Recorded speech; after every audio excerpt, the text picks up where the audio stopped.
ஒரு கோடி செல்வம் இருந்தென்ன லாபம், எதிர்காலம் எங்கள் பேர் சொல்லுமோ?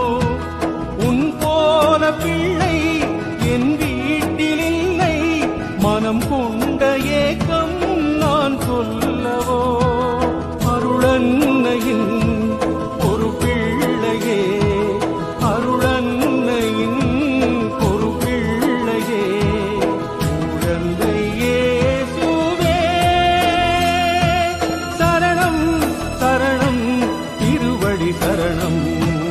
கண்ணேவா கண்மணியேவா, விடிகாலை பொழுதாக ஒளி தர நீவா. திருச்சபை முழுதும் அருள்மழை பொழியும்